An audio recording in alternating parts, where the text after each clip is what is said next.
Good morning, everyone. I'm at the Hilton Hotel in downtown West Palm Beach for the Wisdom Retreat. And I invite everyone to come over. It's starting now. It'll be going till 3 o'clock. There are great speakers here. And in a day and age where wisdom is retreating, where people don't know the difference anymore between good and evil, between a man and a woman, between the river and the sea, it's more important to learn Jewish wisdom to help enlighten ourselves, our families, our society, and our world. This week's Torah portion talks about the building of the Mishkan, and in it talks about the extreme generosity of the Jewish people, and how Moses had to make an announcement in the camp and say, we are no longer collecting donations, no longer accepting contributions for the building of the Mishkan, because we have enough. This has never happened again in any Jewish fundraising campaign in history, but the Jewish people brought more than was needed. And the question is, it seems like it's a contradiction. First it says that the contributions were enough, dayam. But then it says vehoter, and there was leftovers. And the question is it enough, or were there leftovers? Was there more than enough? And the answer is a very powerful lesson in life. You see, we're coming up to the holiday of Purim. And we all know when Mordechai goes to Queen Esther and says the Jewish people are in trouble, Haman wants to destroy the Jewish people, and you need to intercede to the king. She says, but I haven't been summoned to the king for 30 days. I'm risking my life. I'm afraid to go. She was afraid. And Mordechai says to her very powerful words. He says, listen, Revach v'hatzalah yamod la'Yehudim mimakom acher. Salvation and deliverance and redemption will come to the Jewish people one way or another. God will find a way to save the Jewish people.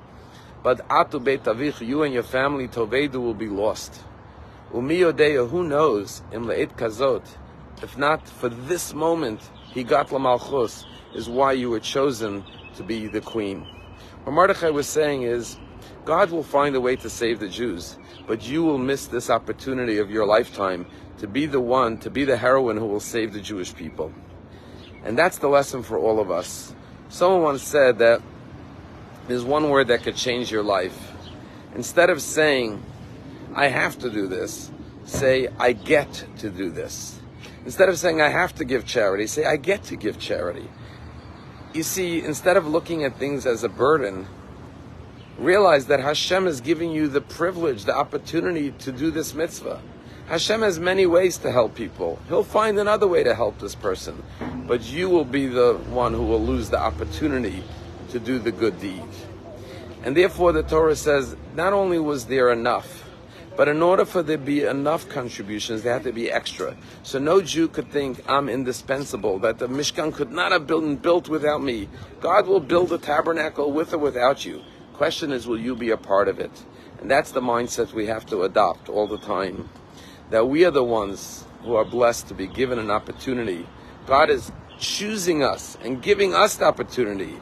If we don't take the opportunity, He'll give it to someone else, and you will be the one who will lose out. God will get His work done one way or another. The question is, will you be a part of it?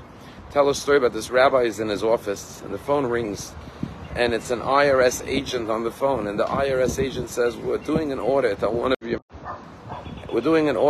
your members, Mr. Goldberg, and we want to verify he wrote down a tax deduction for a $100,000 contribution to your synagogue. And we want to verify that he made this $100,000 contribution. And the rabbi says to the IRS agent, I can't verify that Mr. Goldberg gave $100,000 to the synagogue. But what I could verify is that he will be giving a $100,000 contribution to the synagogue. We shouldn't do good deeds because we feel pressured or coerced. We should do it out of the desire to be a part of the mitzvah. Have a wonderful day.